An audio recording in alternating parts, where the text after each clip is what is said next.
Hello everyone! Welcome to my channel. Kumusta po kayong lahat? Sana okay kayong lahat. Everything is fine with you all. Ako hindi pa, may sakit pa rin yung thyroid ko at iba pa. Namamaga pa rin yung face ko. And today, meron lang akong babasahin. May nagpadala ng sulat. Letter sender, salamat sa iyo. Dear Eva, bakit may mga taong hindi kaagad nagpaprangka or nagsasabi na hindi ka pala nila gusto, walang plano sa'yo, walang future plan sa'yo. Ayan ang sabi dito.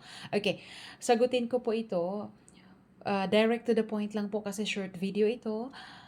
Ang masasabi ko is pag hindi ka gusto ng isang tao, like hindi siya 100%, hindi kanya type 100%, may hinahanap pa siya sa iba, or hindi siya kontento, wala namang perfectong tao, but kailangang 100%, no? Kung hindi siya kontento, at kapag hindi ka talaga gusto ng isang tao, bibigyan ka ng mahirap or imposibleng kondisyon.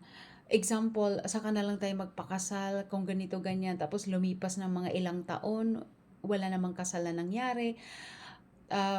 Tapos another condition, pag ganyan, pinapatagal, para magsawa ka sa katagalan, ikaw mismo ang kumalas, umalis sa relationship nyo. Ikaw mismo ang mag-give up. Hinihintay na lang nung guy na ganun ang gagawin mo. So, pakiramdaman mo, lahat naman tayo may kutob.